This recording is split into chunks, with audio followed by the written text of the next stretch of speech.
आज का हमारा विषय है गांधीज्म इन हिंदी लिटरेचर। पहला मॉड्यूल है गांधी चिंतन। सत्य क्या है? सत्य शब्द सत से बना है, जिसका अर्थ है अस्तित्व या होना।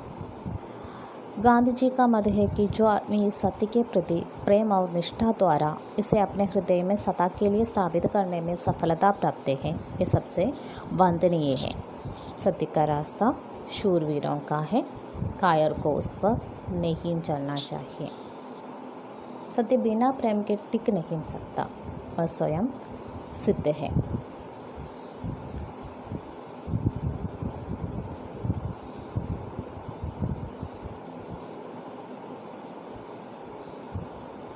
सत्य में अहिंसा, ब्रह्मचर्य, अस्तेय तथा दूसरे व्रत शामिल हैं। गांधी जी यह बात स्वीकार करते हैं कि इन बुरे दिनों में सत्य पर पूरी तरह आचरण करना कठिन है, लेकिन असंभव नहीं। इस प्रकार सत्य के पद पर चलते हुए सत्य के लिए मरे व्यक्ति गांधी जी के सिवा और कोई हो नहीं सकती। दूसरा है अहिंसा। गांधी जी के शब्दों में निषेधात्मक रूप में अहिंसा का अर्थ होता है किसी जीवित प्राणी को शरीर या मन से पीड़ा ना पहुंचाना। भावात्मक रूप में अहिंसा का अर्थ होता है प्रेम और उदारता की पराकाष्ठा। यदि हम अहिंसा के पुजारी हैं तो हमें अपने शत्रु को प्यार करना चाहिए, उसे अपने ही परिवार का आदमी मानना चाहिए। അഹിംസയുടെ അർത്ഥം എന്താണെന്ന് വെച്ചിട്ടുണ്ടെങ്കിൽ ജീവനുള്ള ഒരു വസ്തു അല്ലെങ്കിൽ ഒരു ജന്തുവിനെ ശരീരം കൊണ്ടോ മനസ്സുകൊണ്ടോ പീഡിപ്പിക്കാതിരിക്കുക, വേദനിപ്പിക്കാതിരിക്കുക. അതുപോലെ തന്നെ അഹിംസ അനുഷ്ഠിക്കുന്ന ഒരാളാണെന്നുണ്ടെങ്കിൽ ശത്രുവിനെ പോലും സ്നേഹിക്കുക, അവരെ സ്വന്തം കുടുംബത്തിലെ ആളായിട്ട് കാണുക. गांधी जी के विचार में अहिंसा के साधक सिपाही के समान होता है. അഹിംസ അനുഷ്ഠിക്കുന്ന ആൾ ഒരു യോദ്ധാവായിരിക്കുമെന്നാണ് ഗാന്ധിജി പറയുന്നത്. गांधी यह मानते हैं कि अहिंसा का आचरण करने वाला व्यक्ति अपने आसपास के वातावरण को ऐसा प्रभावित करता है कि सर्प तथा अन्य विषैले जंतु भी उसे हानि नहीं पहुंचाते. അഹിംസ അനുഷ്ഠിക്കുന്ന ഒരാളെ എത്ര വിഷമുള്ള ജന്തുക്കൾ പോലും ഒന്നും ചെയ്യില്ല എന്നാണ് ഗാന്ധിജി പറയുന്നത്. महावीर, बुद्ध, टोल्स्टॉय आदि को गांधी जी हिंसा के सच्चे सिपाही मानते हैं. तीसरा है शांतिवाद तथा अहिंसात्मक प्रतिरोध. एक आचार्य के शब्दों को उधार लेते हुए गांधी जी हमें सोचने के लिए मजबूर करते हैं कि ऐसे भी परिस्थिति में हिंसा का सहारा लेने से इनकार करके युद्ध के विरोध का शपथ लेना हमारी दुनिया के मौजूद हाल में सही और व्यवहारिक कदम है. शांतिवादियों को ऐसा कुछ नहीं करना चाहिए जिससे उनकी सरकारें कमज़ोर पड़े और पराजित हो जाए. शांतिवादी को प्रतिरोध अवश्य करना चाहिए यदि वह दृढ़ता से यह अनुभव करता है कि तथाकथित लोकतंत्र जीवित रहे या मर जाए. रस्साकशी से युद्ध का कभी अंत नहीं होगा और ऐसा तभी होगा जबकि संकट की घड़ी में शांतिवादियों का एक समुदाय कठोरतम दंड भुगत कर किसी भी दशा में अपनी जीवित श्रद्धा को कसौटी पर चढ़ाकर दिखा दे. गांधी जी की दृष्टि में सच्चा लोकतंत्रवादी वह है जो पवित्र अहिंसात्मक साधनों से अपनी और इसलिए अपने देश की अंधोगत्वा सारी मानव जाति की स्वाधीनता की रक्षा करता है. इस प्रकार के प्रतिरोध के विषय में प्रत्येक व्यक्ति को स्वयं तथा अंदर की आवाज़ को सुनकर यदि वह उसके अस्तित्व को स्वीकार करता है निर्णय करना चाहिए. चौथा है सत्याग्रह का जन्म। प्रस्तुत लेख दक्षिण अफ्रीका के सत्याग्रह के इतिहास का ऐतिहासिक प्रमाण के रूप में गांधी जी हमारे सामने प्रस्तुत करते हैं। 11 दिसंबर 1906 को जोहान्सबर्ग के भारतीयों की जो सार्वजनिक सभा हुई वह दक्षिण अफ्रीका के सत्याग्रह के इतिहास में एक स्मरणीय घटना थी। इसका आयोजन सरकार के एशियाई अधिनियम संशोधन अध्यादेश का विरोध करने के लिए किया गया था।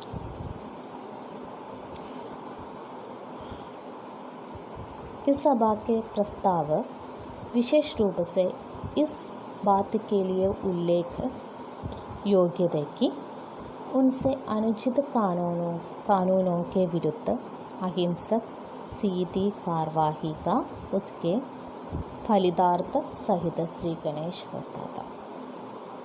चौथे प्रस्ताव में कहा गया था, यदि विधान परिषद, स्थानीय सरकार तथा सम्राट के अधिकारियों ने एशियाई अधिनियम संशोधन अध्यादेश के संशोधन में ट्रांसवाल के भारतीय समाज की विनम्र प्रार्थना को ठुकरा दिया तो यहाँ उपस्थित ब्रिटिश भारतीयों की वह सार्वजनिक सभा बड़ी गंभीरता तथा दुख के साथ निश्चय करती है कि उपरोक्त अधिनियम में रखी गई पीड़ाजनक, निर्दयी तथा अब्रिटिश आवश्यकताओं के आगे झुकने की अपेक्षा ट्रांसवाल का प्रत्येक ब्रिटिश भारतीय जेल का आह्वान करेगा और उस समय तक करता रहेगा जब तक कि सम्राट राहत न पहुंचाए।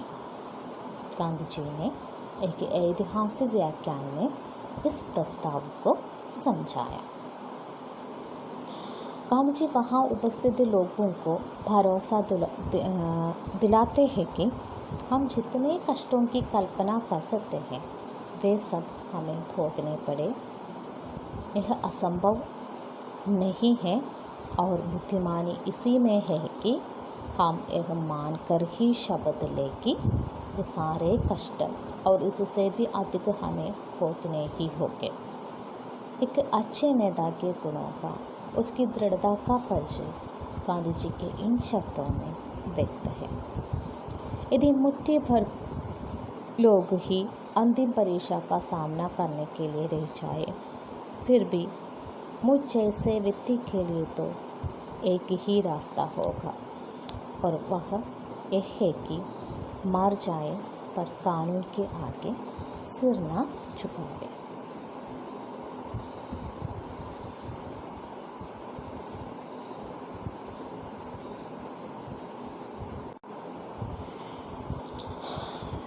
अगला है हिंदू मुस्लिम एकता व्रत।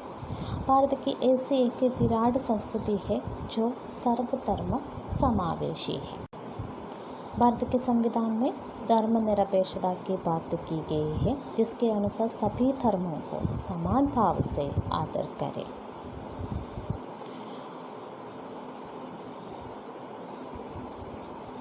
लेकिन इतिहास गवाह है कि भारत में यह बात कागज़ की रह गई है और विभिन्न धर्मों के बीच हमेशा टकराव चलता रहता है। सबसे बड़ा टकराव चलता है हिंदू और मुस्लिम के बीच। राष्ट्रपिता गांधी जी का आदि से अंत तक एक ही आशा रही है कि हिंदू मुस्लिम के बीच एकता स्थापित हो जाए। ഭാരതത്തിൻ്റെ നിയമനിർമ്മാണത്തിൽ എന്താ പറഞ്ഞിരിക്കുന്നത്, ധർമ്മനിരപേക്ഷത എന്നുള്ള കാര്യം പറഞ്ഞിട്ടുണ്ടെങ്കിലും, അതായത് എല്ലാ മതങ്ങളെയും ഒരുപോലെ കാണുക എന്നുള്ള കാര്യം പറഞ്ഞിട്ടുണ്ടെങ്കിലും അത് എന്താണ്, ഒരു കടലാസിൽ മാത്രമായി ഒതുങ്ങി നിന്ന കാര്യമാണ്. കാരണം ഏറ്റവും കൂടുതൽ യുദ്ധങ്ങളുണ്ടായിട്ടുള്ളത് അല്ലെങ്കിൽ ഏറ്റവും കൂടുതൽ കലഹങ്ങളുണ്ടായിട്ടുള്ളത് ഈ മതത്തിൻ്റെ പേരിലാണ്. പ്രത്യേകിച്ച് ഹിന്ദു മുസ്ലിം മതങ്ങളുടെ ഇടയിലാണ്. हिंदू मुस्लिम एकता गांधी जी की एक सपना था.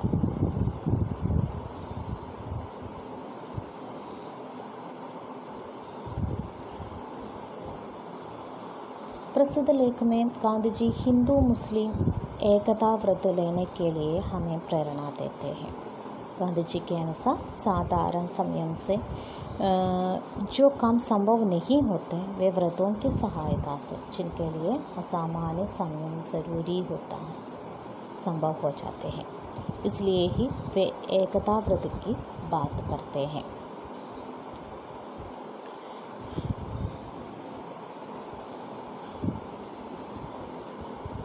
ഇനി ഹിന്ദു മുസ്ലിം ഏകത വരണമെന്നുണ്ടെങ്കിൽ നമ്മൾ എന്തെടുക്കണം എന്ന് പറഞ്ഞാൽ ഏകതാ വ്രത് എന്നുള്ളത് ഓരോ മനുഷ്യരും എടുക്കണമെന്നാണ് ഗാന്ധിജി പറഞ്ഞത്. मुसलमानों के नेताओं को चाहिए कि वे आपस में मिले और सोचें कि हिंदुओं के प्रति उनका कर्तव्य क्या है.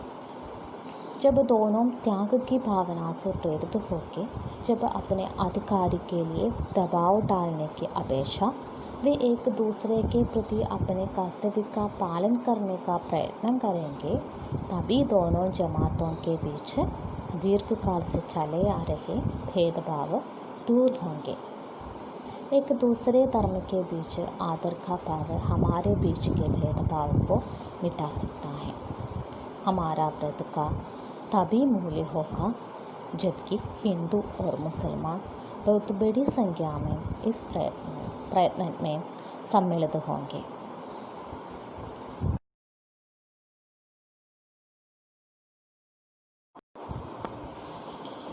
मॉड्यूल 2 ऑटोबायोग्राफी यानी आत्मकथा. सत्य के प्रयोग अथवा आत्मकथा. सत्य के प्रयोग हमारे राष्ट्रपिता महात्मा गांधी जी की आत्मकथा है, जिसमें गांधी जी के जीवन के वैविध्यपूर्ण अनुभव भरे पड़े हैं. സത്യ കെ പ്രയോഗ എന്നുള്ളത് മഹാത്മാഗാന്ധിജിയുടെ ആത്മകഥയാണ്. അതിൽ അദ്ദേഹത്തിൻ്റെ ജീവിതത്തിൽ സംഭവിച്ച പല കാര്യങ്ങളും അദ്ദേഹത്തിൻ്റെ അനുഭവങ്ങൾ ഇതെല്ലാമാണ് അതിലൂടെ അദ്ദേഹം പറഞ്ഞിരിക്കുന്നത്. जिस प्रकार गांधी जी मूल्यों और आदर्शों को पकड़ते हुए अपने सत्य एवं अहिंसा के मार्ग पर अटल रहे, यह प्रमाण हमें उनके आत्मकथा से मिलता है. ഗാന്ധിജി തൻ്റെ മൂല്യങ്ങളെയും ആദർശങ്ങളെയും മുറുകെ പിടിച്ചിട്ട് സത്യത്തിൻ്റെയും അഹിംസയുടെയും മാർഗം എങ്ങനെയാണോ പിന്തുടർന്നത് എന്നുള്ളതാണ് അദ്ദേഹം തൻ്റെ ആത്മകഥയിൽ വിവരിച്ചിരിക്കുന്നത്. यहाँ गांधी जी की आत्मकथा के 3 अध्याय प्रस्तुत हैं. നമുക്ക് പഠിക്കാനായിട്ടുള്ളത് 3 അധ്യായങ്ങളാണ് ഗാന്ധിജിയുടെ ആത്മകഥയിലെ. അതിലാദ്യത്തേത് അനുഭവം കി ബാനഗി, രണ്ടാമത്തേത് പ്രിട്ടോറിയ ജാത്തെ ഹുയെ, മൂന്നാമത്തേതാണ് കൂലിപ്പൻ കാ അനുഭവ്.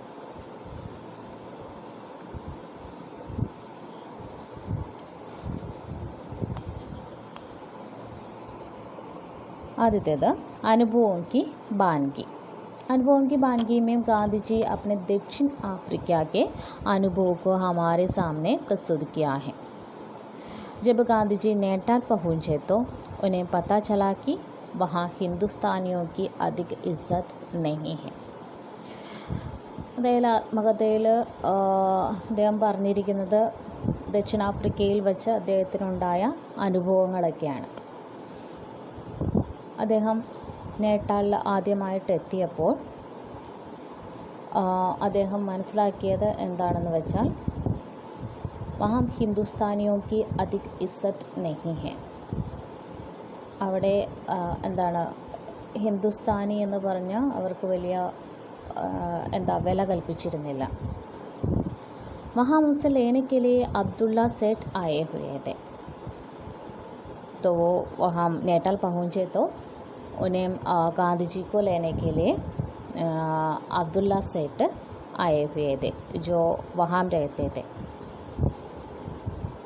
അതായത് ഗാന്ധിജി നേട്ടാളിലെത്തിയപ്പോൾ അദ്ദേഹത്തെ വരവേൽക്കാനായിട്ട് അവിടെ നിന്നത് അബ്ദുള്ള സേഠാണ്. അദ്ദേഹം ദക്ഷിണാഫ്രിക്കയിൽ തന്നെയാണ് താമസിക്കുന്നത്. गांधी जी को सेठ अपने कमरे के बगल में एक कमरा दिया रहने के लिए. ഗാന്ധിജി ആദ്യമായിട്ട് അവിടെ എത്തിയപ്പോൾ അദ്ദേഹത്തിന് മനസ്സിലായത് എന്താണെന്ന് വെച്ചാൽ ഹിന്ദുസ്ഥാനി, അതായത് ഇന്ത്യയിൽ നിന്ന് വരുന്നവർക്ക് അവിടെ വലിയ മാന്യതയൊന്നും അവിടുത്തെ ആളുകൾ കൊടുക്കുന്നുണ്ടായിരുന്നില്ല. പിന്നെ അദ്ദേഹം കണ്ടത് എന്താണെന്ന് വെച്ചാൽ അബ്ദുള്ള സേഠ് എന്ന് പറഞ്ഞാൽ അവിടുത്തെ ഒരു പ്രധാനപ്പെട്ട ഒരാളാണ് എങ്കിൽ പോലും അദ്ദേഹത്തിനും അവിടെ വലിയ വിലയൊന്നും കൽപ്പിക്കുന്നുണ്ടായിരുന്നില്ല അവിടുത്തെ ആളുകൾ.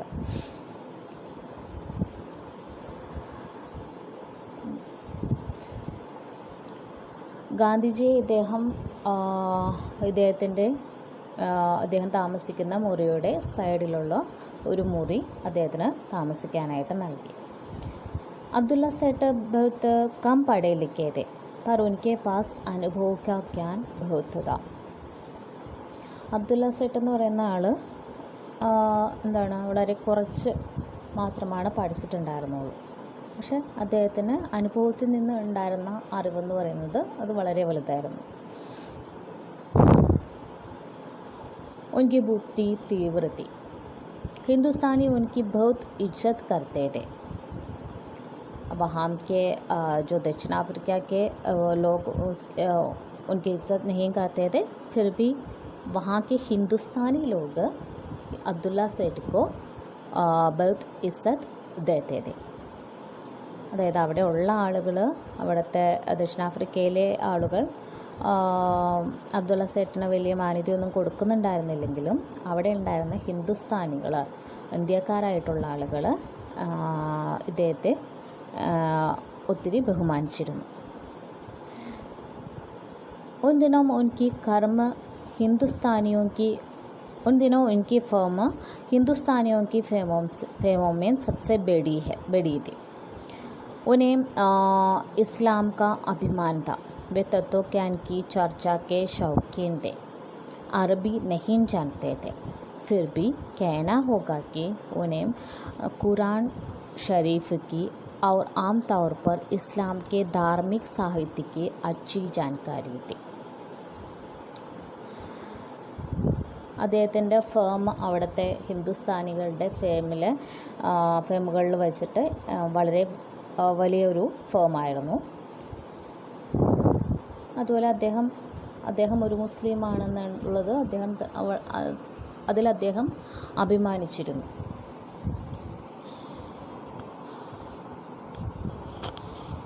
അദ്ദേഹം ഒത്തിരി പഠിച്ച ആളല്ലെങ്കിലും അദ്ദേഹത്തിന് വളരെയധികം തത്വജ്ഞാനമുള്ള, അതുപോലെ ഇസ്ലാമിൻ്റെ ഖുറാനെ പറ്റിയിട്ടൊക്കെ നന്നായിട്ട് അറിയാവുന്ന ഒരു ആളായിരുന്നു അബ്ദുള്ള സേഠ്.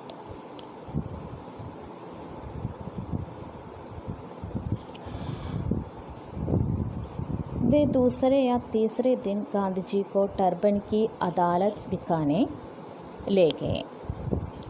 वहाँ कुछ जान पहचान कराई.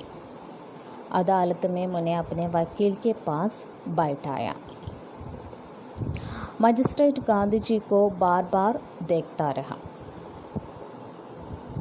ഗാന്ധിജി അവിടെ ചെന്ന ശേഷം രണ്ടാമത്തെ മൂന്നാമത്തെയൊക്കെ ദിവസം ആയപ്പോഴത്തേക്കും ഗാന്ധിജിയെ അബ്ദുള്ള സേഠ് കോടതിയിൽ കൊണ്ടുപോയി. അവിടെയുള്ള കോടതി കാര്യങ്ങളൊക്കെ പരിചയപ്പെടുത്താൻ വേണ്ടിയിട്ടാണ് ഗാന്ധിജിയെ കോടതിയിലേക്ക് അദ്ദേഹം കൊണ്ടുപോയത്. അദാലത്ത് में उन्हें अपने वकील के पास बैठाया. കോടതിയിൽ അബ്ദുള്ള സേഠിൻ്റെ വക്കീലിൻ്റെ അടുത്ത് ഗാന്ധിജിയെ ഇരുത്തി. മജിസ്ട്രേറ്റ് ഗാന്ധിജി को बार बार देखता रहा. അപ്പോൾ അവിടുത്തെ മജിസ്ട്രേറ്റ് ഗാന്ധിജിയെ നോക്കുന്നുണ്ടായിരുന്നു. उसने गांधी जी से पगड़ी उतारने के लिए कहा. മജിസ്ട്രേറ്റ് ഗാന്ധിജിയുടെ അടുത്ത് അദ്ദേഹം ധരിച്ചിരുന്ന തലപ്പാവ് ഊരി വെക്കാനായിട്ട് പറഞ്ഞു. उन्होंने इनकार किया और अदालत छोड़ दी. പക്ഷേ ഗാന്ധിജി സമ്മതിച്ചില്ല, ഗാന്ധിജി അതിന് തയ്യാറായില്ല. അദ്ദേഹം അതിൽ പ്രതിഷേധിച്ചിട്ട് കോടതിയിൽ നിന്ന് ഇറങ്ങിപ്പോന്നു. अब्दुल्ला सेठ ने गांधी जी को पगड़ी उतारने का रहस्य समझाया। मुसलमानी पोशाक पहना हुआ आदमी अपनी मुसलमानी पगड़ी पहन सकता है, पर दूसरे हिंदुस्तानियों को अदालत में पैर रखते ही अपनी पगड़ी उतार लेनी चाहिए। पगड़ी उतारने का मतलब था अपमान सहन करना। गांधी जी ने सोचा कि वे हिंदुस्तानी पगड़ी को विदा कर दें और अंग्रेज़ी टोपी पहन लें, ताकि उसे उतारने में अपमान ना जान पड़े।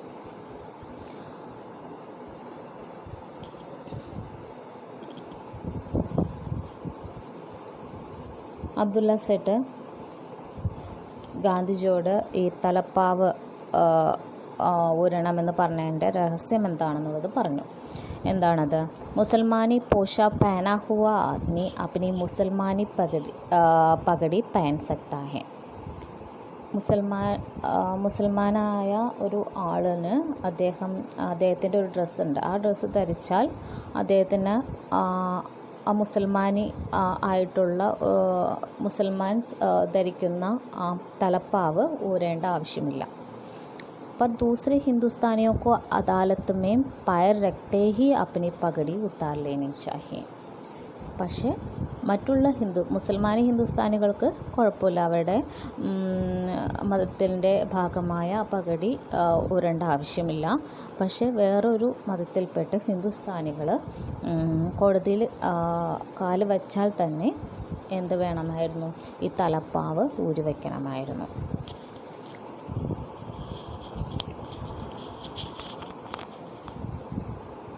പഗടി ഉത്താരനെ കാ മത്ലബ് താ അപമാൻ സഹൻ കർണ. തലപ്പാവ് ഊരി വയ്ക്കുക എന്ന അതിൻ്റെ അർത്ഥം എന്താണ്? അപമാനം സഹിക്കുക. गांधी जी ने सोचा कि वे हिंदुस्तानी पगड़ी को विदा कर दे और अंग्रेज़ी टोपी पहन ले, ताकि उसे उतारने में अपमान ना जान पड़े. അപ്പോൾ ഗാന്ധിജി എന്ത് വിചാരിച്ചു? അതായത് തൻ്റെ ഹിന്ദുസ്ഥാനി പഗടി മാറ്റിയിട്ട് അംഗ്രേസുകാർ, അതായത് ഇംഗ്ലീഷുകാർ ഉപയോഗിക്കുന്ന തൊപ്പി ഉപയോഗിക്കാമെന്ന്. അപ്പോൾ അത് മാറ്റുമ്പോൾ അത്രയ്ക്ക് അപമാനം സഹിക്കേണ്ടി വരില്ലല്ലോ. पर अब्दुल्ला सेठ को ये सुझाव अच्छा ना लगा. उन्होंने कहा, अगर आप इस वक्त एक फेरफार करेंगे तो उससे अनर्थ होगा. जो दूसरे लोग देश की ही पगड़ी पहनना चाहेंगे उनकी स्थिति नाजुक बन जाएंगी. इसके अलावा आपको तो देशी पगड़ी ही शोभा देगी. आप अंग्रेज़ी टोपी पहनेंगे तो आपकी गिनती वेटरों में होगी. അപ്പോൾ ഗാന്ധിജിയുടെ ഈ നിർദ്ദേശം അബ്ദുള്ള സേട്ടിന് അത്രയ്ക്ക് നല്ലതായിട്ട് തോന്നിയില്ല. അദ്ദേഹം പറഞ്ഞു, अगर आप इस वक्त ये फेरफार करेंगे तो उससे अनर्थ होगा. जो दूसरे लोग देश की ही पगड़ी पहनना चाहेंगे उनकी स्थिति नाजुक बन जाएंगे. അതായത് ഗാന്ധിജി ഇപ്പോൾ ഇങ്ങനെ ചെയ്യുകയാണെന്നുണ്ടെങ്കിൽ സ്ഥിതി വളരെ മോശമാകും. കാരണം വേറെ ആളുകൾ സ്വന്തം ദേശത്തിൻ്റെ തലപ്പാവ് ഉപയോഗിക്കാൻ ആഗ്രഹിക്കുന്ന ആളുകളുണ്ടാവും. അവർക്കത് വളരെ ബുദ്ധിമുട്ടായിരിക്കും. അതുമാത്രമല്ല, താങ്കൾ ഈ ഹിന്ദുസ്ഥാനികളുടെ തലപ്പാവ് ഊരിയിട്ട് അംഗ്രേസുകാരുടെ തൊപ്പി ഉപയോഗിച്ചാൽ അവർ താങ്കളെ വെയിറ്ററുടെ കൂട്ടത്തിലാണ് കണക്കാക്കുള്ളൂ. कुल मिलाकर अब्दुल्ला सेठ की दलील गांधी जी को अच्छी लगी. उन्होंने पगड़ी के किस्से को लेकर अपने और पगड़ी के बचाव में समाचार पत्रों के नाम एक पत्र लिखा. अखबारों में उनकी पगड़ी की खूब चर्चा हुई. ഗാന്ധിജി എന്ത് ചെയ്തു? ഗാന്ധിജി തൻ്റെ ഈ പഗടിയെക്കുറിച്ചിട്ടുള്ള ഒരു വാർത്ത അവിടുത്തെ പത്രങ്ങൾക്ക് അയച്ചു കൊടുത്തു. അത് ന്യൂസ് പേപ്പറിലൊക്കെ ഭയങ്കര ചർച്ചയായി. अनवेलकम विजिटर, अवांछित अतिथि शीर्षक से अखबारों में उनकी चर्चा हुई.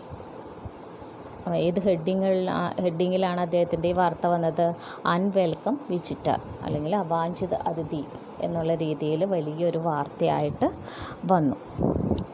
കിസിനെ ഗാന്ധിജി കാ പക്ഷ ലിയ और കിസിനെ ഉൻകി ദൃഷ്ടതാ കി ഖൂബ് നിന്ദാ ഹി. അതിലും രണ്ട് വിഭാഗങ്ങൾ ഉണ്ടായിരുന്നു. കുറേ പേര് ഗാന്ധിജിയുടെ പക്ഷം നിന്നു, കുറേ പേര് അതിന് എതിരായിട്ടും നിന്നു.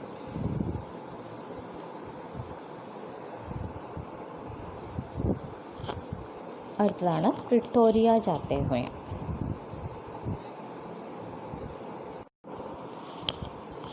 फर्म के वकील की तरफ से पत्र मिला कि मुकदमे की तैयारी की जानी चाहिए और खुद अब्दुल्ला सेठ को प्रिटोरिया जाना चाहिए अथवा किसी को वहाँ भेजना चाहिए.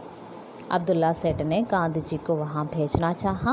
गांधी जी जाने को तैयार हुआ और सेठ ने उन्हें प्रिटोरिया में ठहरने का प्रबंध करवाया. ഒരു ദിവസം ഫേമിലെ വക്കീൽ ഒരു ലെറ്റർ അയച്ചു.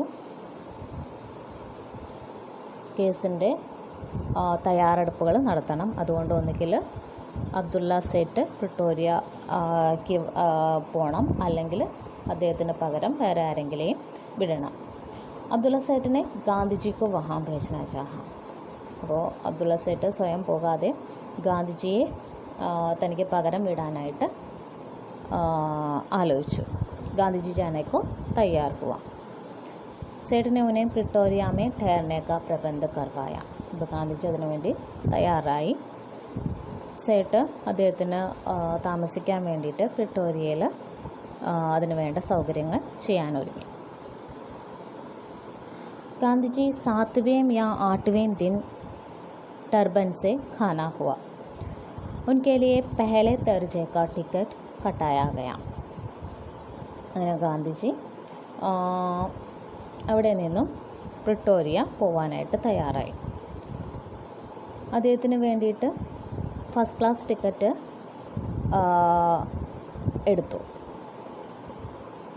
वहाँ रेल में सोने की सुविधा के लिए 5 शिलिंग का अलग टिकट कटाना होता था. അപ്പോൾ അവിടെയൊക്കെ എങ്ങനെയാണെന്ന് വെച്ചിട്ടുണ്ടെങ്കിൽ ട്രെയിനിൽ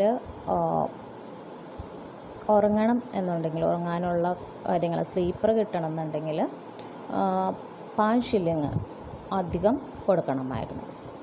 अब्दुल्ला सेठ ने उसे घटाने का आग्रह किया, पर वह हठवश, अभिमानवश और 5 शिलिंग के बचाने के विचार से बिस्तर का टिकट कटाने से इनकार कर दिया. അബ്ദുള്ള സേട്ട് അതെടുത്ത് കൊടുക്കാൻ തയ്യാറായിരുന്നു. പക്ഷേ ഗാന്ധിജി അത് വേണ്ട എന്നുള്ള രീതിയിൽ, അല്ലെങ്കിൽ ഇത്രയും പൈസ ലാഭിക്കാൻ വേണ്ടിയിട്ട് അദ്ദേഹം അത് വേണ്ട എന്ന് പറഞ്ഞു. ട്രെയിൻ ലഗ്ഭഗ് 9 बजे നേട്ടാൽ की राजधानी मर्सबर्ग पहुंची. इस बीच एक यात्री आया. ഇങ്ങനെ ട്രെയിൻ ഒരു 9 മണിയായപ്പോൾ നേട്ടാലിൻ്റെ രാജധാനിയായ മേഴ്സിംഗിൽ എത്തി. അതിനിടയ്ക്ക് ഒരു യാത്രക്കാരൻ വന്നു. ഉസ്നെ ഉൻകി തരഫ് തേക്കാം. ആ യാത്രക്കാരൻ ഗാന്ധിജിയുടെ മുഖത്തേക്ക് നോക്കി. उसे भिन्न वर्ण का पाकर वह परेशान हुआ, बाहर निकला और 1-2 अफसरों को लेकर आया. അപ്പോൾ അദ്ദേഹത്തെ കണ്ടപ്പോൾ അവർക്ക് മനസ്സിലായി രാജ്യക്കാരനല്ല എന്ന് മനസ്സിലായി. അപ്പോൾ യാത്രക്കാരൻ പുറത്തിറങ്ങി, എന്നിട്ട് 2-3 ഓഫീസറെയും കൂട്ടിയിട്ട് അവിടേക്ക് വന്നു. കിസിനെ ഉസ്സെ കുച്ച് നാ കഹ. ആരും അദ്ദേഹത്തോടൊന്നും പറഞ്ഞില്ല. आखिर एक अफसर आया, उसने कहा इधर आओ, तुम्हें आखिरी डिब्बा में जाना है. ലാസ്റ്റ് ഒരു ഓഫീസർ വന്നു, എന്നിട്ട് അദ്ദേഹത്തോട് പറഞ്ഞു, താങ്കളിങ്ങ് വരൂ, താങ്കൾക്ക് ലാസ്റ്റ് ഉള്ള കമ്പാർട്ട്മെൻറ്റിലാണ് പോകേണ്ടത് എന്ന് പറഞ്ഞു. ലാസ്റ്റ് കമ്പാർട്ട്മെൻറ്റിലേക്ക് നിങ്ങൾ മാറിയിരിക്കണം എന്ന് പറഞ്ഞു. तब गांधी जी ने कहा, मेरे पास पहले दर्जे का टिकट है, इनकी फर्स्ट क्लास टिकट ഉണ്ട്. तब सिपाही आया, उसने उनका हाथ पकड़ा और धक्का देकर नीचे उतारा. അദ്ദേഹം ഗാന്ധിജി പറഞ്ഞു, എൻ്റെ കയ്യിൽ ഫസ്റ്റ് ക്ലാസ് ടിക്കറ്റ് ഉണ്ട്, പിന്നെ ഞാനിതിനും മാറിയിരിക്കണമെന്ന് ചോദിച്ചു. അദ്ദേഹം മാറാൻ തയ്യാറായില്ല. അപ്പോൾ അവിടേക്ക് ഒരു സിപാഹി വന്നു. എന്നിട്ട് അദ്ദേഹത്തെ കയ്യിൽ പിടിച്ച് വലിച്ചിട്ട് അവിടെ നിന്നും ബലപൂർവം ട്രെയിനിൽ നിന്നും ഇറക്കി. ഉൻകാ സാമാൻ ഉതാർ ലിയ, അദ്ദേഹത്തിൻ്റെ ലഗേജും എല്ലാം ട്രെയിനിൽ നിന്നും വലിച്ചിട്ടു. ഗാന്ധിജീനെ ദൂസരെ ഡിബ്ബെ മേ ജാനെ സെ ഇൻകാർ കർ ദിയ, ഗാന്ധിജി വേറൊരു കോച്ചിലേക്ക് ഇതിലേക്ക് മാറാനായിട്ട് സമ്മതിച്ചില്ല. ട്രെയിൻ ചൽതി, അങ്ങനെ ആ ട്രെയിൻ അവിടെ നിന്ന് വിട്ടു. വഹ waiting room may byte Gaya, Gandhiji railway സ്റ്റേഷനിൽ അവിടെ ഉണ്ടായിരുന്ന വെയിറ്റിംഗ് റൂമിൽ പോയിരുന്നു. ആദ്യ രാത്രിക്ക് കരീബേക്ക് യാത്രയായ, അർദ്ധരാത്രിയായപ്പോൾ ഒരു യാത്രക്കാരൻ വന്നു. जान पड़ा कि वह कुछ बात करना चाहता है, पर वह बात करने की मनस्थिति में ना था. അദ്ദേഹത്തോട് എന്തൊക്കെയോ സംസാരിക്കണമെന്ന് ആ യാത്രക്കാരന് ഉണ്ടായിരുന്നെങ്കിലും പക്ഷെ ഇദ്ദേഹത്തിന് സംസാരിക്കാനുള്ളൊരു മനസ്ഥിതി ആയിരുന്നില്ല.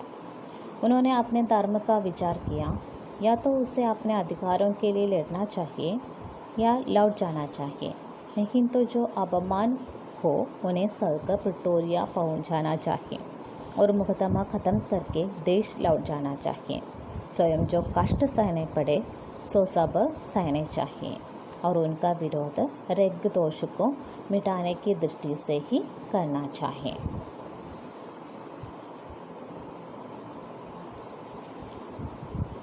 അദ്ദേഹത്തിൻ്റെ മനസ്സിലോർത്തു, या तो उसे अपने अधिकारों के लिए लड़ना चाहिए या लौट जाना चाहिए. അദ്ദേഹം ആലോചിച്ചു, ഒന്നുകിൽ തൻ്റെ അധികാരങ്ങൾക്ക് വേണ്ടിയിട്ട് അദ്ദേഹം അതിന് വേണ്ടിയിട്ട് ഇറങ്ങണം, അല്ലെങ്കിൽ തിരിച്ചു പോകണം. नहीं तो जो अपमान सहे उन्हें सहकर प्रिटोरिया पहुंच जाना चाहिए, അല്ലെങ്കിൽ താൻ അനുഭവിച്ച അപമാനം സഹിച്ചിട്ട് പ്രിട്ടോറിയയിലേക്ക് വീണ്ടും പോകണം. और मुकदमा ख़त्म करके देश लौट जाना चाहिए, എന്നിട്ട് ആ കേസൊക്കെ പൂർത്തീകരിച്ചിട്ട് സ്വന്തം ദേശത്തേക്ക് തിരിച്ചു പോകണം. स्वयं जो कष्ट सहने पड़े सो सब सहने चाहिए और उनका विरोध रंग दोष को मिटाने की दृष्टि से ही करना चाहिए.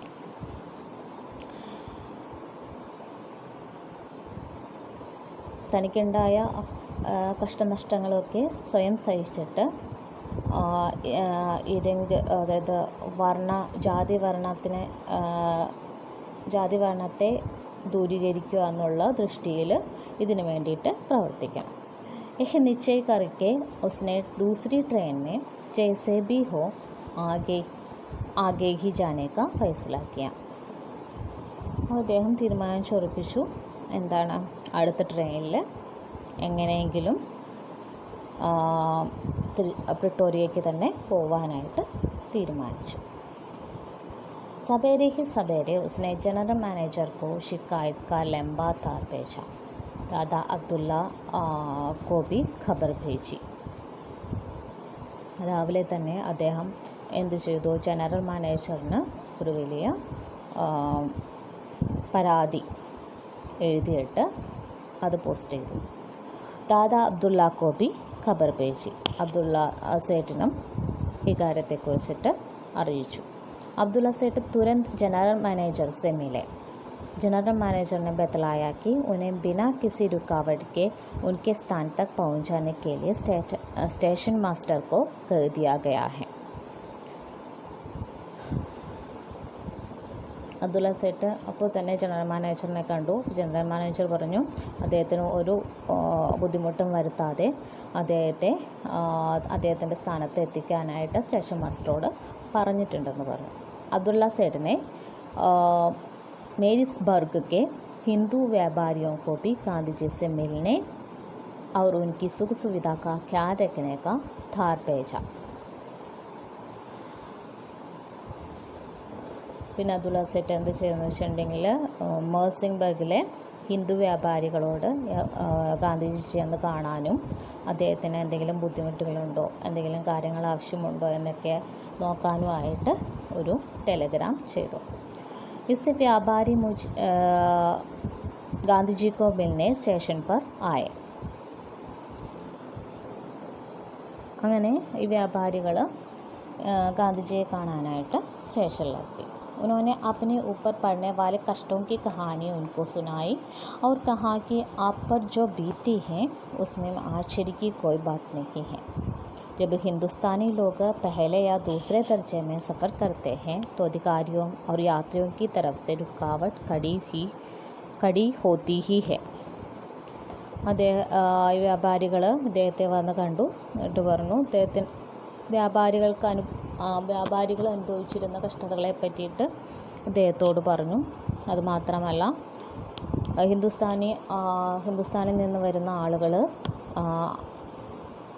ഫസ്റ്റ് ക്ലാസ്സിലും സെക്കൻഡ് ക്ലാസ്സിലും ഒക്കെ യാത്ര ചെയ്യുമ്പോൾ ഇവിടുത്തെ അധികാരികൾക്കും അതുപോലെ യാത്രക്കാർക്കും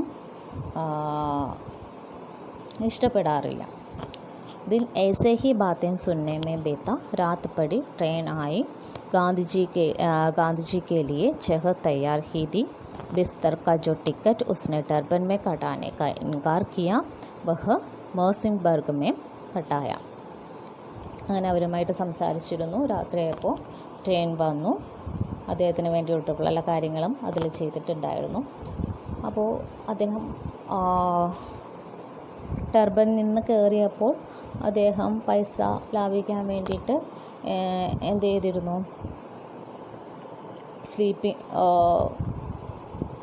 സ്ലീപ്പറിലേക്കുള്ള ടിക്കറ്റ് വേണ്ട എന്ന് വെച്ചിരുന്നു. പക്ഷെ അദ്ദേഹം അത് ഇവിടെ നിന്നും സ്ലീപ്പറിലേക്കുള്ള ടിക്കറ്റ് എടുത്തിട്ടാണ് കയറിയത്. अगला है कूलीपन का अनुभव. ट्रांसवाल में सन 1885 में एक कड़ा कानून बना. 1886 में उसमें कुछ सुधार हुआ. उसके फलस्वरूप तय हुआ कि हर एक हिंदुस्तानी को प्रवेश फीस के रूप में 3 पाउंड जमा कराना चाहिए. उन्हें मताधिकार भी नहीं दिया गया था. हिंदुस्तानी लोग पटरी पर अधिकारपूर्वक नहीं चल सकते थे और रात 9 बजे के बाद परवाने के बिना बाहर नहीं निकल सकते थे. ട്രാൻസ്വാളിൽ ഒരു നിയമം ഉണ്ടായിരുന്നു. അതെന്താണെന്ന് വെച്ചിട്ടുണ്ടെങ്കിൽ ഹിന്ദുസ്ഥാനിൽ നിന്നും വരുന്ന ആളുകൾക്ക് അവിടെ പ്രവേശന ഫീസ് എന്ന രീതിയിൽ 3 പൗണ്ട് കെട്ടിവെക്കേണ്ടതായിട്ട് ഉണ്ടായിരുന്നു. അവർക്ക് പ്രത്യേക ഒരു അഭിപ്രായ സ്വാതന്ത്ര്യം ഉണ്ടായിരുന്നില്ല. അതുപോലെ തന്നെ അവർക്ക് ഫുട്പാത്തിൽ നടക്കാനായിട്ട് സ്വാതന്ത്ര്യം ഉണ്ടായിരുന്നില്ല. അതുപോലെ തന്നെ രാത്രി 9 മണിക്ക് ശേഷം വീടിന് പുറത്തിറങ്ങണമെന്നുണ്ടെങ്കിൽ പ്രത്യേക അനുമതി വാങ്ങണമായിരുന്നു. ഗാന്ധിജി അക്സർ മിസ്റ്റർ കോട്സ് കെ സാത്ത് രാത് കോ ഘൂമനെ ജായാ കർത്താ താ. ഗാന്ധിജി ആണെങ്കിൽ മിക്കപ്പോഴും മിസ്റ്റർ കോട്സിൻ്റെ കൂടെ രാത്രിയിൽ കറങ്ങാനായിട്ട് പോകുമായിരുന്നു. കഭി കഭി ഘർ പഹുഞ്ചനെ മേ 10 भी बज जाते थे. ചിലപ്പോൾ 10 മണിയൊക്കെ ആകുമ്പോഴായിരിക്കും തിരിച്ച് വീട്ടിലെത്തുന്നത്. अतएव पुलिस उन्हें पकड़ने का डर जितना स्वयं उसको था उससे अधिक मिस्टर कोट्स को था. അതുകൊണ്ട് തന്നെ ഗാന്ധിജിക്ക് തന്നെ പോലീസ് പിടിക്കുമോ എന്നുള്ളൊരു പേടി ഉണ്ടായിരുന്നു. ആ പേടി ഗാന്ധിജിയേക്കാൾ കൂടുതൽ മിസ്റ്റർ കോട്സിനുണ്ടായിരുന്നു. इसलिए मिस्टर कोट्स गांधी जी को वहाँ के सरकारी वकील डॉक्टर क्राउजे के पास ले गए. അതുകൊണ്ട് തന്നെ കോട്സ് ഗാന്ധിജിയെ അവിടുത്തെ ഗവൺമെൻറ് വക്കീലായ ഡോക്ടർ ക്രൗജയുടെ അടുത്ത് കൊണ്ടുപോയി. ഗാന്ധിജി और डॉक्टर क्राउजे दोनों एक ही इनके ബാരിസ്റ്റർ നിക്കലെ. ഗാന്ധിജിയും ഡോക്ടർ ക്രൗജയും ഒരേ ഇന്നിലെ തന്നെ വക്കീലന്മാരായിരുന്നു. गांधी को परवाने देने के बदले उन्होंने अपनी तरफ से एक पत्र दिया. ഗാന്ധിജിക്ക് പ്രത്യേക അനുമതി കൊടുക്കുന്നതിന് പകരം അദ്ദേഹം ഒരു ലെറ്റർ എഴുതി. उसका आशय यह था कि वह चाहे जिस समय चाहे जहाँ जाए पुलिस को उसमें दखल नहीं देना चाहिए. ആ ലെറ്ററിൻ്റെ ഉള്ളടക്കം എന്തായിരുന്നു വെച്ചിട്ടുണ്ടെങ്കിൽ ഗാന്ധിജിക്ക് എവിടെ പോകാൻ ആഗ്രഹിക്കുന്നു, ഏത് സമയത്ത് പോകാൻ ആഗ്രഹിക്കുന്നു, പുറത്തേക്ക് പോകാം. അതിൽ പോലീസ് ഇടപെടാൻ പാടില്ല. गांधी जी हमेशा प्रेसिडेंट स्ट्रीट के रास्ते एक खुले मैदान में घूमने जाया करता था. ഗാന്ധിജി എപ്പോഴും പ്രസിഡൻറ്റ് സ്ട്രീറ്റിൻ്റെ അടുത്തുള്ള മൈതാനിൽ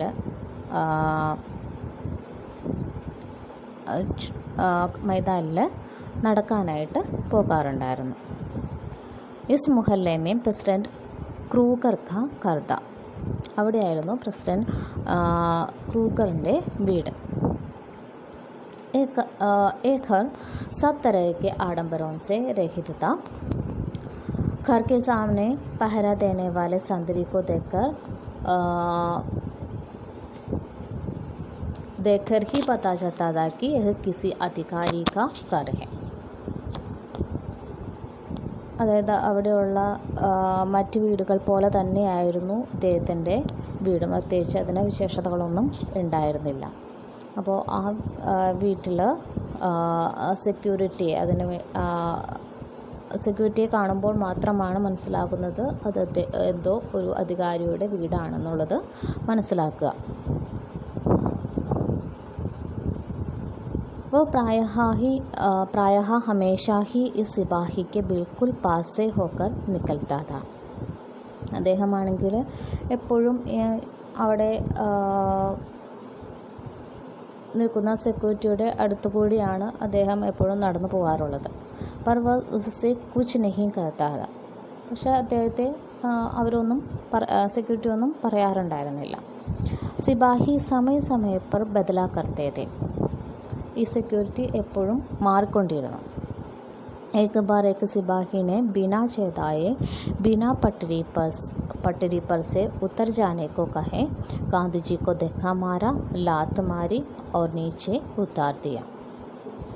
ഒരു ദിവസം എന്താ സംഭവിച്ചതെന്ന് വെച്ചിട്ടുണ്ടെങ്കിൽ സിപാഹി ഒന്നും പറയാതെ തന്നെ ഇദ്ദേഹത്തെ ഫുട്പാത്തിൽ നിന്നും ഇറക്കി വിട്ടു. അദ്ദേഹത്തെ തള്ളി, ഗാന്ധിജിയെ അതിലൂടെ പോയപ്പോൾ തള്ളി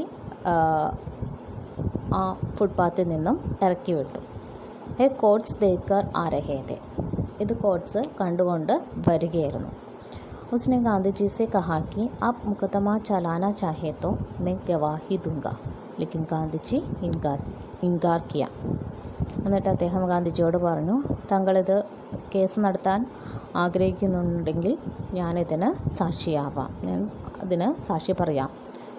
പക്ഷേ ഗാന്ധിജി അത് സമ്മതിച്ചില്ല.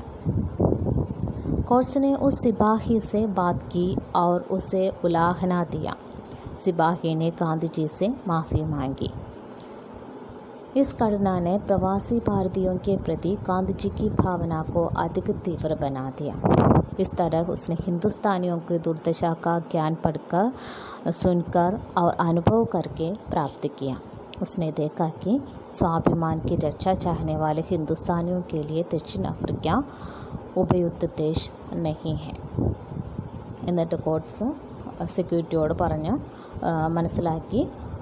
സെക്യൂരിറ്റി അതിനുശേഷം ഗാന്ധിജിയോട് മാപ്പ് ചോദിച്ചു.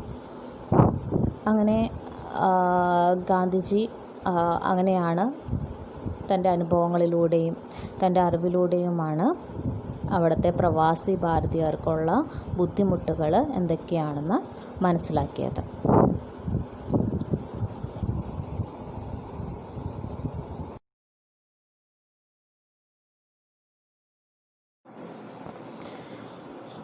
तीसरा मॉड्यूल है एसेज यानी निबंध. भारतीय संस्कृति और बाप. इसकी रचयिता है हजारी प्रसाद द्विवेदी. हिंदी साहित्य जगत में आचार्य हजारी प्रसाद द्विवेदी का उल्लेख बड़े सम्मान के साथ किया जाता है. उनकी खासियत इस बात पर रही है कि प्राचीन के प्रति पूर्ण आस्थावान होते हुए भी विकास के आधुनिक नियम स्वीकार करते हैं भारतीय संस्कृति के प्रति उनके मन में अपार निष्ठा थी। भारतीय संस्कृति और बापू 1948 मई को आजकल पत्रिका में प्रकाशित द्विवेदी जी का लेख है, जिसमें भारतीय संस्कृति के सफल उन्नायक के रूप में महात्मा गांधी का स्मरण किया गया है। भारत देश में गांधी जी द्वारा चलाया गया दर्शन और मानव धर्म अमर है। गांधी जी को भारतीय संस्कृति के सर्वोत्तम प्रतीक के रूप में मानने वाले एक देश में एक संस्कृति मर जाती नहीं है। भारत की संस्कृति इतिहास की रक्षा के लिए हर एक काल में बुद्ध और गांधी जैसे महापुरुषों को पैदा कर रहेंगी। यही उसकी अमरता है। भारत की यही परंपरा रही है कि एक को नाना भाव से देखने और उन सब में एकता समझने को तैयार है। वैदिक युग की इस परंपरा की आधुनिक व्याख्या गांधी के जीवन से मिल जाती है। समस्त जगत की भलाई की सोच से बढ़कर कोई मोक्ष नहीं समझने की इस परंपरा के पालक ही रहे गांधी जी। हजारी प्रसाद द्विवेदी ने अपनी सहज भाषा शैली में मानवतावाद पर आधारित भारतीय संस्कृति पर प्रकाश डालकर उसके सफल संरक्षक के रूप में गांधी जी को देखा परखा है। गांधी जी की हत्या के शोक को भारतीय संस्कृति के सफल उन्नायक की अमरता में बदल डालने की शक्ति लेखक की शैली में दिखाई देती है। अगला निबंध है पुण्य स्मरण, जिसकी रचयिता है महादेवी वर्मा। साहित्य के महत्वपूर्ण विधा संस्मरण को हिंदी साहित्य के इतिहास में गौरवशाली स्थान का अधिकारी बना देने में महादेवी वर्मा ने सराहनीय कार्य किया है। पुण्य स्मरण महात्मा गांधी के व्यक्तित्व पर आधारित महादेवी जी का संस्मरण है, जिसमें उन्होंने गांधी जी का रूप चित्रण और चरित्र चित्रण अपनी अनूठी शैली में किया है। गांधी जी के रूप चित्रण में लेखिका ने बड़ी आत्मीयता दिखाई है। उनका शरीर कोमलता और दृढ़ता का आत्मविश्वसनीय समन्वय था। दृष्टि में अपने लक्ष्य के प्रति पूर्ण समर्पण भाव और दृढ़ निश्चय भरे हुए थे। अंगपित अविचलित गति से चलने वाले खादी से आच्छादित शरीर में अपने गंतव्य के प्रति अडिग आस्था भरी हुई थी।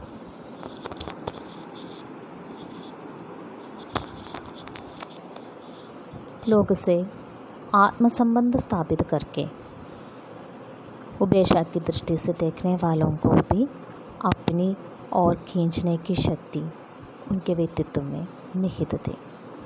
गांधी जी का कर्म क्षेत्र एक नहीं रहा। धर्म, राजनीति, दर्शन और समाज शास्त्र उनके समग्र जीवन में व्याप्त रहे।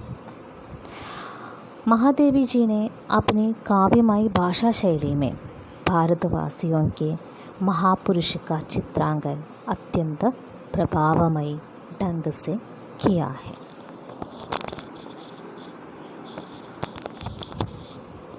अगला है हिंदी साहित्य पर गांधी का प्रभाव, की रचयिता है डॉक्टर नागेंद्र।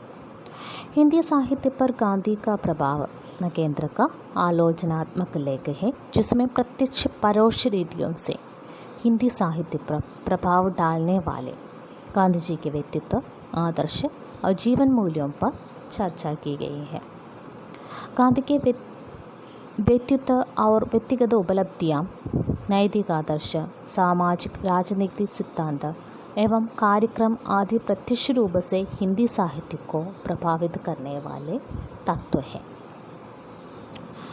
विशेषकर स्वतंत्रता संग्राम के काल से लेकर आत्मिक शक्ति, त्याग एवं अपरिग्रह, सत्यनिष्ठा, आत्मबलिदान, अहम का सामाजिकरण, राग का उन्नयन आदि व्यक्तिगत गुणों से प्रेरणा पाकर हिंदी साहित्य में गांधी जी पर काव्य रचनाएं हुई थी।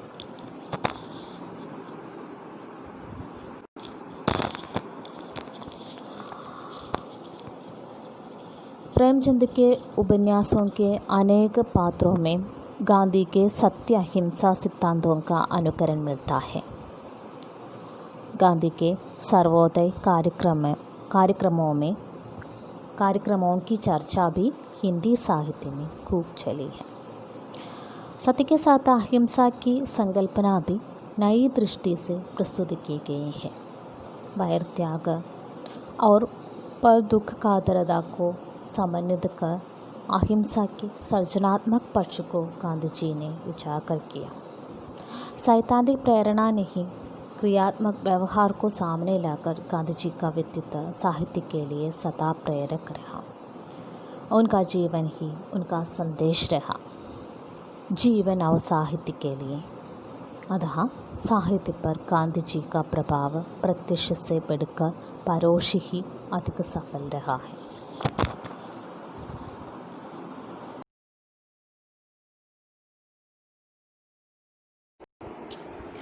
चौथा मॉड्यूल है कविताएं, जिसमें गांधी जी को केंद्र बनाकर लिखे गए कविताएं हैं।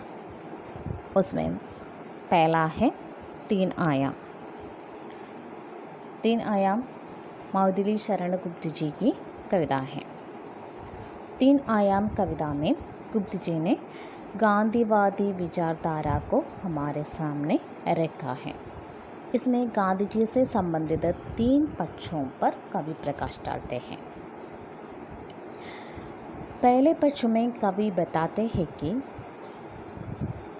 हे गांधी जी, तुम संत महात्मा हो और हम जैसे दीनहीन लोगों के लिए तुम जगत के बापू हो। तुम दलित पीड़ितों के परदाता हो और गतिहीन लोगों के लिए आश्रय स्थल हो। आजाद शत्रुता की उस परंपरा के प्रमाण स्वतः तुम हो और तुम सदैव बंधु हो, विरोधियों से भी प्रेम करते हो। एवं गांधी जी के महान व्यक्तित्व को उजागर किया है।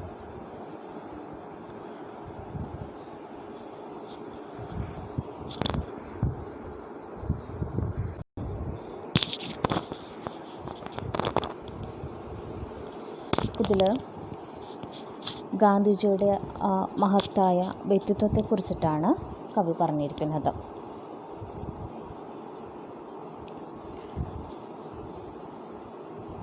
दूसरे आयाम में गुप्त जी बताते हैं कि भारत माता के मंदिर से तुम्हारा त्याग संग्रहित है।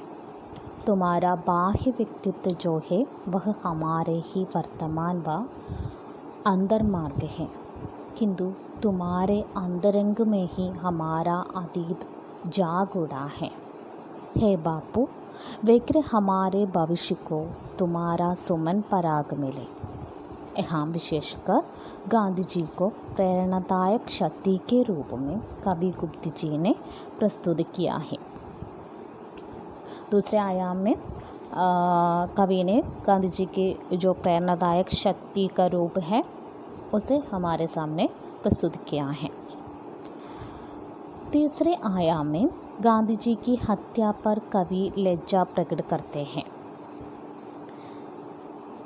कवि ईश्वर से पूछते हैं कि गांधी हत्या की लज्जा या पाप भार से कब हम मुक्त होगा। हम कैसे गांधी वियोग का शोक झेल सकेंगे। ये चोद चिन्ह लगाकर कवि ने एक कविता समाप्त की है।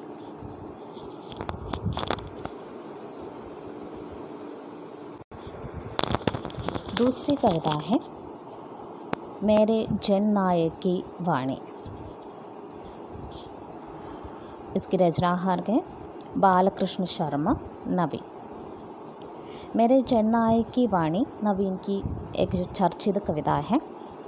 इसमें कवि नवीन ने गांधीवादी विचारों की महत्ता पर प्रकाश डाला है। गांधी जी सच्चे जननायक है और उनकी वाणी ने पूरी मानवता को प्रभावित किया है।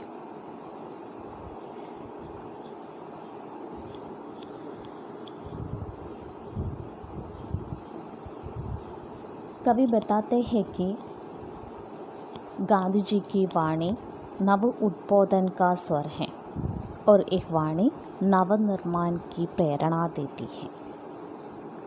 पूर्व पश्चिम उत्तर दक्षिण गंगा यमुना सागर मदर सभी आज मेरे जननायक के स्वर से उद्घोषित हैं। यानी सब जगह गांधी जी की स्वर से उद्घोषित है।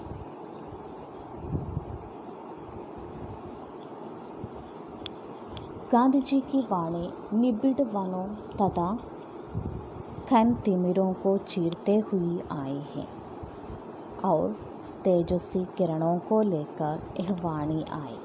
इससे अंधेरे का भार ही हट गया।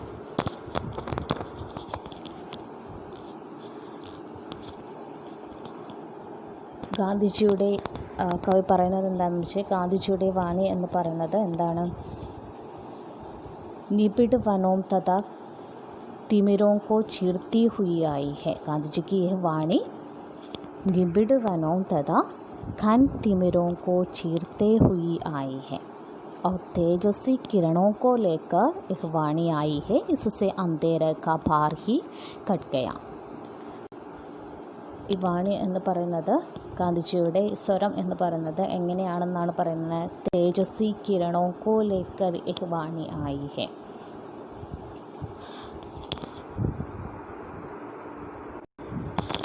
അതായത് തേജസ്സുള്ള പ്രകാശകിരണങ്ങളാണ് ഗാന്ധിജിയുടെ സ്വരം. അതെങ്ങനെയാണ്? സിസെ അന്ധേരെ കാ ഭാർ ഹി ഘട്ട് ഗയ. ഈ തേജസ്സുള്ള പ്രകാശകിരണങ്ങൾ ഇരുട്ടിനെ കീറി മുറിച്ചിട്ടാണ് വരുന്നത്.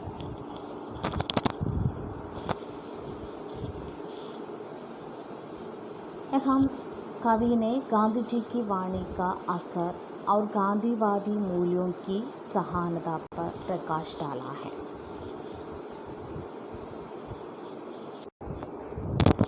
अगला है युगावतार गांधी। इनके रचनाकार हैं सोहनलाल द्विवेदी। युगावतार गांधी में कवि गांधी जी को युग को प्रभावित एवं प्रेरित करने वाले महान अवतार पुरुष के रूप में प्रस्तुत किया है।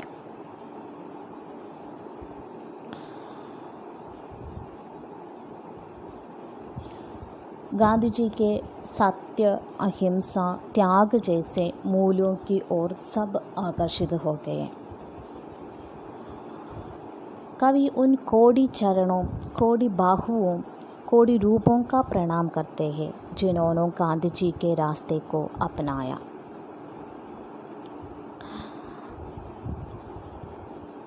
അതായത് എന്താണ് ഗാന്ധിജിയുടെ ഈ സത്യ അഹിംസ എന്നുള്ള വഴിക്ക്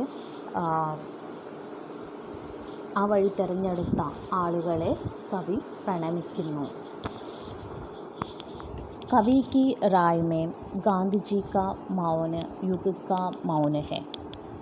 उनका कर्म और धर्म वही युग के हैं। वे युग परिवर्तक युग संस्थापक युग संचालक और युगाधार रहे हैं। युग निर्माता और युग मूर्ति है वे।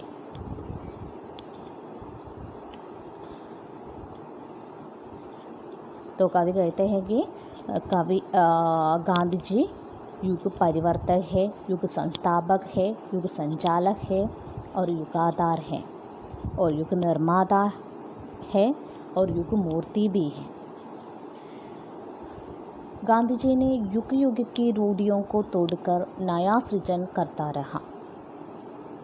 इस तरह एक नव जीवन की नींव डालने में वे समर्थ हुए।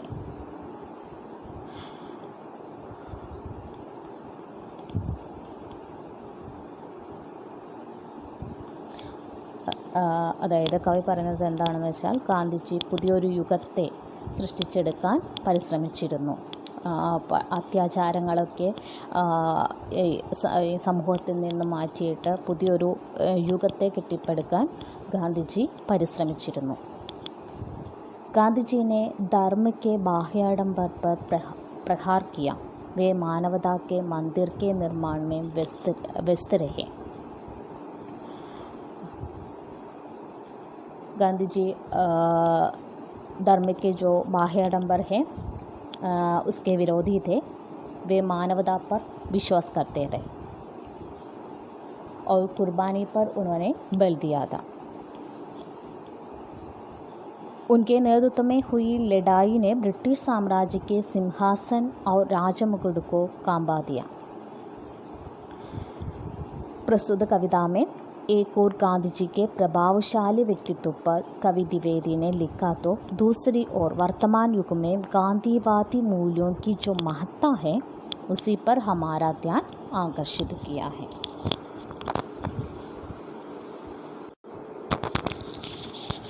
अगला है बापू के प्रति, जिसकी रचनाकार हैं सुमित्रानंदन पंत। बापू के प्रति में पंत ने राष्ट्रपिता के महान व्यक्तित्व को हमारे सामने प्रस्तुत किया है। कवि गांधी जी को साधारण मानव से बढ़कर एक शुद्ध आत्मा के रूप में प्रस्तुत करते हैं, जो पुरानी भी है नवीन भी है। वे रक्तहीन और मांसहीन आत्मा है। गांधी जी को जीवन की पूर्ण इकाई के रूप में पंत देखते हैं, जिसमें भावी संस्कृति का आधार है और अंतर्लीन भी है।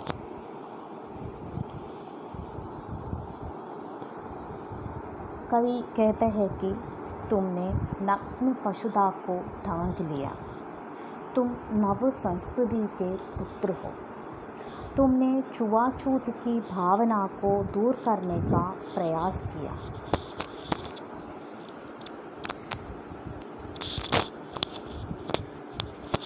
सभी लोग सुख की तलाश में हैं, तुम सत्य की तलाश करते हो। सभी लोग सुख की तलाश करते वक्त गांधी जी सत्य की तलाश करते थे। विद्वेष और घृणा से दूर मनुष्य को प्रेम का रास्ता सिखलाया।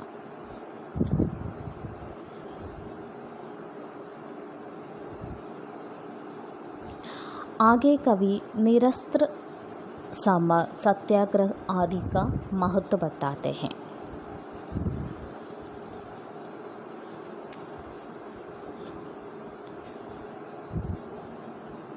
जाति भेद पर कवि प्रहार करते हैं। सभी जीर्णताओं को गांधी जी ने दूर करने का प्रयास किया।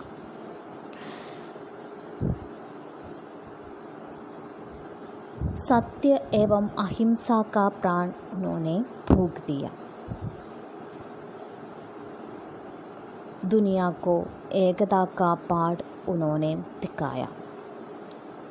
सत्य ही उसका आधारभूत साधन है। दासता के श्रृंखला को गांधी ने तोड़ा। अंग्रेजी शासन के कारागृह से भारत को मुक्त किया। जाति धर्म की संकुचितता से बाहर सोचने को प्रेरित किया। कवि पंत बताना चाहते हैं कि गांधीवादी मूल्यों की प्रासंगिकता हर युग में, हर जनता में, हर देश में हमेशा बनी रहेगी।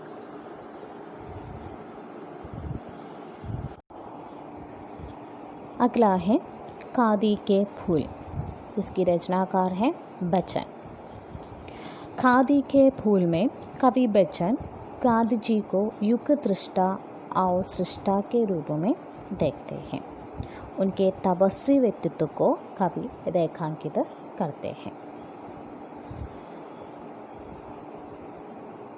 उनके जलने पर दुनिया का अंधकार मिट गया और पूरी दुनिया को उन्होंने जगा दिया।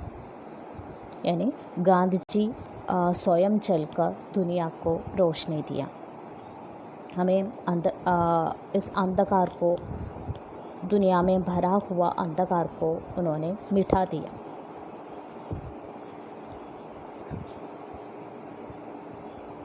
गांधी जी ने दलितों एवं पीड़ितों में नया उत्साह भर दिया।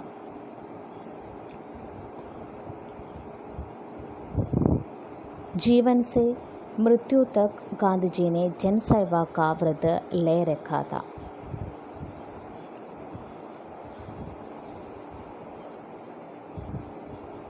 ഗാന്ധിജി തൻ്റെ ജീവിതം തുടക്കം തൊട്ട് തൻ്റെ മരണം വരെ അദ്ദേഹം എങ്ങനെയായിരുന്നു ജനസേവനം എന്നുള്ള വ്രതം എടുത്തിരുന്നു. अपने पद से कभी भी वे विचलित ना हुए, सभी को वे अपना समझ बैठे थे. എല്ലാവരെയും തൻ്റെ സ്വന്തം ആയിട്ടാണ് അദ്ദേഹം കണ്ടിരുന്നത്. ഗാന്ധിജി का समर मार्ग विशेष सराहनीय है. अहिंसा, सत्याग्रह एवं असहयोग के बल पर सूर्य न अस्त होने वाले ബ്രിട്ടീഷ് സാമ്രാജ്യ को ഗാന്ധിജി പരാസ്ത കിയാ ഹെ. അദ്ദേഹത്തിൻ്റെ സമരമാർഗം എന്ന് പറയുന്നത് പ്രത്യേകതയുള്ളതായിരുന്നു. അദ്ദേഹം അഹിംസയിലൂടെയും അതേപോലെ സത്യാഗ്രഹത്തിലൂടെയും അസഹയോഗിലൂടെയും ഒക്കെയാണ് ബ്രിട്ടീഷ് സാമ്രാജ്യത്തെ തോൽപ്പിച്ചത്.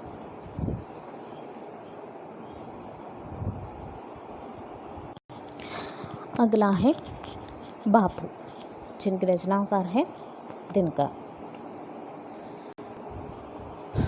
रामधारी सिंह दिनकर बापू को कालोदय का महास्तंभ, आत्म के नभ का तुंग केतु, मर्त्य स्वर्ग पृथ्वी, पूनभ का महासेतु आदि रूपों में संबोधित करते हैं. कवि बताते हैं कि तेरी कल्पना विराट है, उस पर जितना भी कहे तो अधूरा ही रहेगा. कवि के लिए यह गौरव की बात है कि वे बापू के समयुगीन हैं. रामधारी सिंह दिनकर बापू के, गांधी जी के समयुगीन हैं. सबने जब विद्वेष और नफरत का विष ही देखा तो तूने अमृत प्रवाह की स्नेह को देखा है. तुमने करुणा का सागर अपनाया, मानवता का रास्ता स्वीकारा. कवि बताते हैं कि सबने जब विद्वेष और नफरत का विष ही देखा तो तूने अमृत प्रवाह की स्नेह को देखा है. മറ്റുള്ളവർ വിദ്വേഷവും വഞ്ചനയും ഇഷ്ടക്കുറവും അങ്ങനെയുള്ള ഭാവങ്ങളാണ് കണ്ടിരുന്നതെങ്കിൽ ഇദ്ദേഹം ഗാന്ധിജി സമൂഹത്തിൽ സ്നേഹത്തിൻ്റെ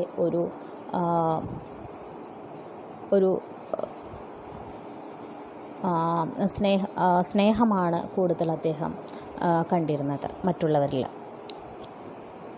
തുമ്നെ കരുണാ കാ സാഗർ അപ്നായ, मानवता का रास्ता स्वीकारा. कवि गांधी से प्रेरित होकर साथ चलने की बात बताते हैं. अगर साथ कोई नहीं तो भी मैं अकेले चलूँगा. आग में जलने के लिए मैं तैयार हूँ. कवि स्वयं प्राण त्यागने के लिए तैयार है.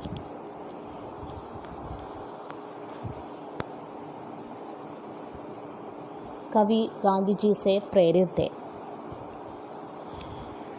और उनके साथ चलना चाहते थे. उनके साथ वो अकेले है तो भी मैं उसके साथ चलूँगा. कवि अपने प्राण त्यागने के लिए भी तैयार थे. मानवता के उद्धार करने हेतु गांधी आए थे. कवि कहते हैं कि गांधी जी मानवता के उद्धार करने के लिए आए हैं। गांधी जी के मृत्यु पर अत्यंत शोक प्रकट करते हुए कवि बताते हैं कि 40 करोड़ लोगों के पिता चल बसे हैं। जब गांधी जी की मृत्यु हुई तब कवि बताते हैं कि 40 करोड़ लोगों के पिता चल बसे, 40 കോടി ആളുകളുടെ പിതാവാണ് മരിച്ചത് എന്നാണ് കവി പറഞ്ഞത്. यह बापू की अर्थी नहीं, भारत माता की ही अर्थी है.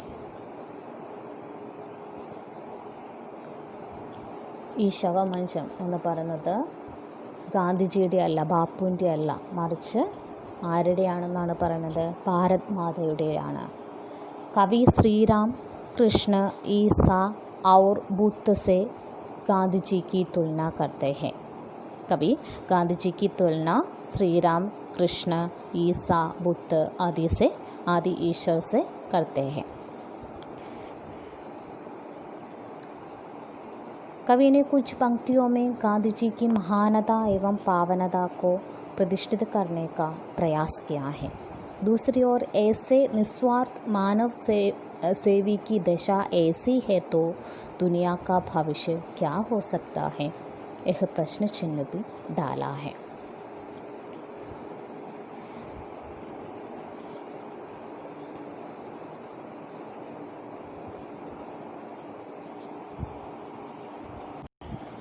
अगला है गांधी का सपना, जिसके रचनाकार हैं भवानी प्रसाद मिश्र. गांधी का सपना भवानी प्रसाद मिश्र की चर्चित कविता है, जिसमें कवि गांधीवादी विचारों के प्रति अपना झुकाव स्पष्ट करते हैं. पहले कवि बताते हैं कि पिछले 100 वर्षों में अनेक संत एवं सुधारक पैदा हुए थे. नानक, तुकाराम, दादू दयाल, कबीर, कन्हैया आदि सब समान स्तर के महात्मा हैं.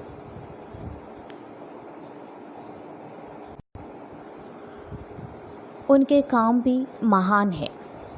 पिछले 10-12 वर्षों में गांधी जी ने जो समाज सुधारक कार्य किए हैं वे बहुत महत्वपूर्ण हैं. उन्होंने जाति भेद को समाप्त करने का प्रयास किया है. मानव विरोधी ताकतों का विरोध गांधी ने किया. उन्होंने देश की एकता पर बल दिया. हिंदू मुस्लिम एकता का प्रयास गांधी ने किया. तो कवि बताते हैं कि गांधी जी ने जाति भेद को समाप्त करने का प्रयास किया और हिंदू मुस्लिम एकता का प्रयास गांधी जी ने किया. गांधी जी का सपना था कि अछूत, काला गोरा, हिंदू मुसलमान, मजदूर दंपति, निर्गुण गुणनिदान ऐसे सारे भेद एक दिन मिट जाएंगे. ഗാന്ധിജിയുടെ സ്വപ്നം എന്ന് പറഞ്ഞത് എന്തായിരുന്നു? അച്യൂത്, കാലാഗോര, ഹിന്ദു മുസൽമാൻ, മജ്ദൂർ ദൻപതി, നിർഗുൺ ഗുണനിധാൻ ഇങ്ങനെയൊക്കെയുള്ള എല്ലാ ഭേദങ്ങളും ഒരു ദിവസം ഇല്ലാണ്ടാവണം എന്നുള്ളതായിരുന്നു ഗാന്ധിജിയുടെ സ്വപ്നം. कवि आखिर बताते हैं कि जब ये भेद मिटेंगे तभी गांधी का सपना सफल होगा. കവി പറയുന്നത് എന്താണെന്ന് വെച്ചാൽ എന്നാണോ ഈ വ്യത്യാസങ്ങൾ ഇല്ലാതെയാവുന്നത് അന്നാണ് ഗാന്ധിജിയുടെ സ്വപ്നം സഫലമാവുക. दरअसल गांधी जी का सपना समता का सपना है, ममता का सपना है, भाईचारे का सपना है, एकता का सपना है, सर्वोपरि मानवता का सपना है.